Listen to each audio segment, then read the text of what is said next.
In 2018, disaster would strike the Half-Life community because a man named Birkin was about to shout out a fan game for the ever-beloved Half-Life series called Hunt Down the Freeman. And it immediately set the community on fire. It pissed off basically everybody, even people tied to it like Pyrocynical and I Hate Everything. However, unbeknownst to many, I was also tied to the project. As a developer. A level designer to be specific. I quit before release because I never got paid and I didn't even get a Steam key. So today is my first playthrough, and I'm gonna show you why the community hated it, why I despised it, and what went wrong behind the scenes. Also, quick note, there's a newer build that supposedly fixes some issues. I'm playing the original because that's what I downloaded, and honestly, I doubt an update can fix a game that's fundamentally broken. To see if I could verify this, I asked Mr. Source Engine if the update fixes anything, and he told me to try it for myself. But I think I'd rather jump off a cliff.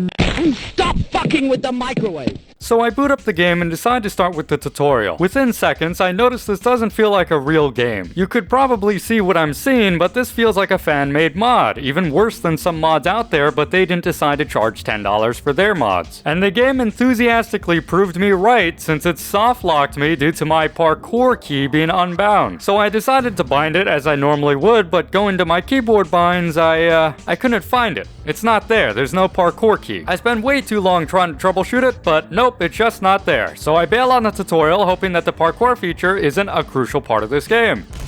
I start the prologue as it shows me this beautiful cinematic masterpiece that took me on an emotional roller coaster only comparable to that one time I turned my ex-girlfriend celibate. Once my mini-movie is over, they drop me in Black Mesa as a Marine during something called the Resonance Cascade, when Gordon Freeman activated this big-ass machine and let the whole universe know where we are.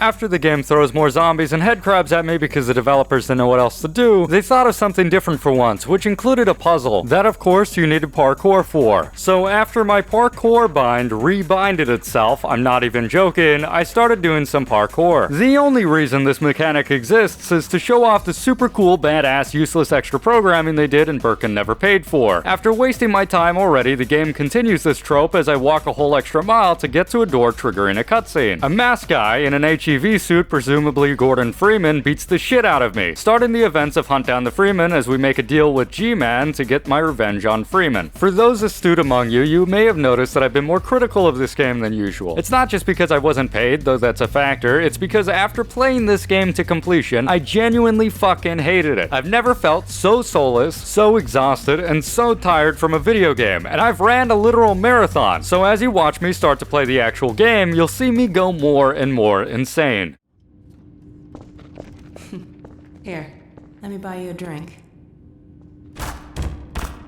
Guys, I take back what I said about the parkour. I think this has to be the greatest feature in gaming ever. You see, with parkour equipped, my character runs really fast, meaning I could literally just speedrun half the level, which is perfect because I want to dedicate as little mental energy as possible towards this game. Actually, it turns out you don't even need to equip the parkour to do this. The game developers apparently thought the right gameplay decision for this game was to make your walk and run speed stupidly fast, removing any sense of danger from the game entirely. After performing my second marathon of the year, I came across this message. Apparently, there are more like it in the game, but I respect the developers for putting up with Birkin's bullshit. I personally knew Birkin, and I think I still have him on Skype. From what I recall, I can remember him being pretty egotistical, which isn't entirely a problem unless you're in charge of making a video game. I'm sure Birkin is a different person now as we all get older and learn from mistakes, but during this instance, he promised a lot of people money and ended up only paying for the marketing and some of the veteran developers, which is how this shit show happened in the first place. I've created games in my past, and game development is not something to take lightly, as, oh, I like games, so let's make a game. There's a lot of planning involved in a project like this, and I would say that planning is paramount when money is present because every decision wastes budget, resources, and time. Which is why you guys need to stop kickstarting random bullshit games and giving people millions of dollars. Which, yes, in fact, despite how terrible this game was received, because of people buying it mostly as a joke, they still grossed over $1 million. Good job, guys. Anyways, back to the story. I Hate Everything tells us we need to meet him at a train station to escape the city. To achieve this easily, I found out a button on my mouse turns my pistol into a submachine gun, and unironically turns it into one of the most powerful guns in the game. So now I do either one of two techniques, which is run past everything or shoot everything with my machine gun pistol. After completing a few bullshit levels, we meet this guy who wants in on our super secret plan to escape the city. They argue for a bit like a little old married couple before I try to curb my boredom by simultaneously opening CS cases to help me stay awake. After I re-enter the game to find that they got their boring ass argument over with, I think I missed something because the next level starts us in a sewer. We run through the canals as the game throws waves of enemies at me in retaliation for me complaining so much. But thankfully, during playtesting, the developers actually never checked how much they lobotomized the AI.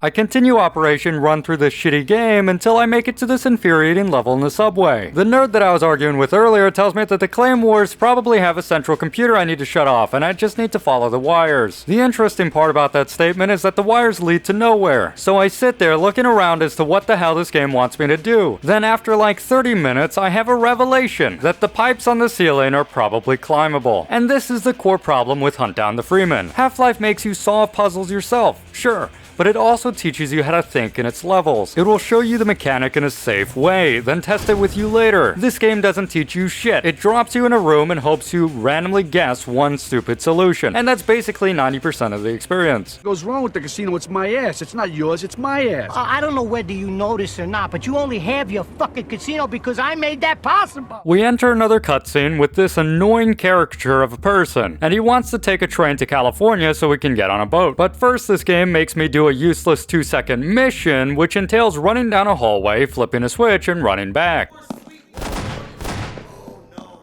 Shut the fuck up, Larry. Good to see you in one piece, Nick. Nick, move.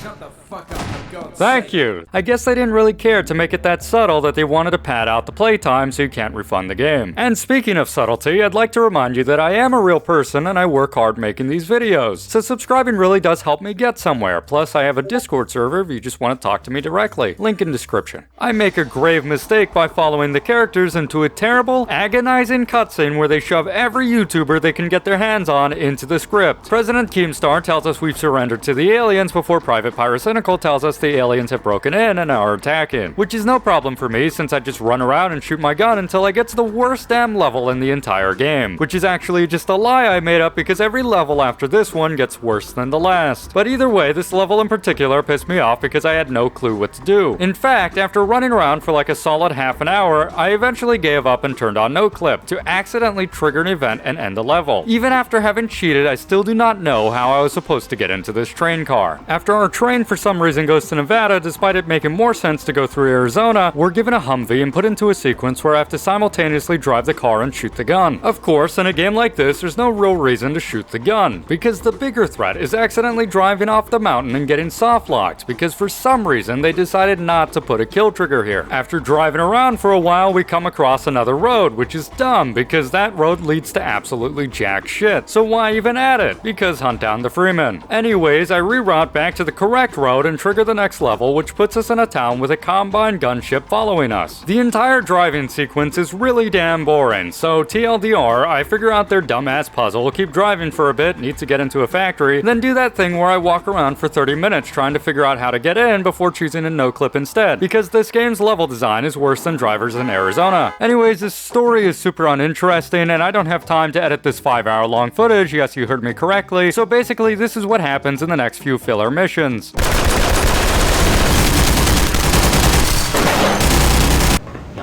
Why do they do this Solid Snake bullshit? TLDR, again, 17 years later, I groomed an entire army of children to come live on my boat and work for me since the collapse of world governments means that no one can enforce child labor laws. G-Man tells us our time has come and that we need to go to City 17 so the developers can catch a break and start ripping off maps from the original game instead. Despite Mitchell being entirely opposed to the idea, he acts like an asshole to hide everything and lies to everyone else about why they are going to City 17. Sooner or later, the Combine will drain the ocean completely, and there will no longer be any place for us to hide anymore.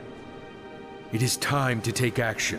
Time to pick a side. So we pick the side of the Combine, and the Combine administrator is like, don't worry, we'll help you as long as you don't kill my daughter.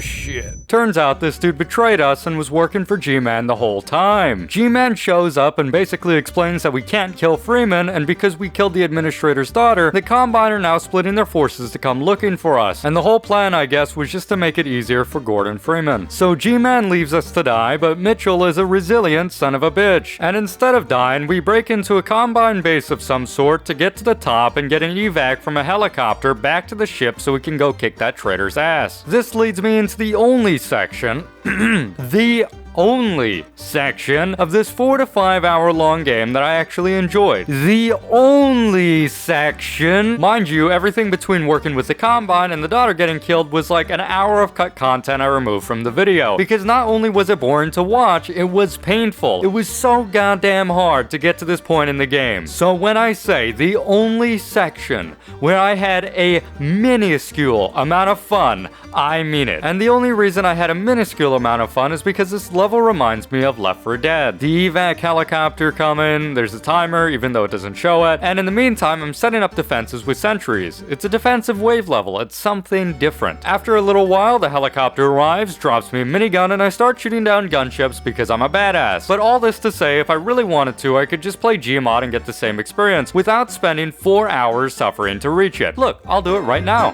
Kurva!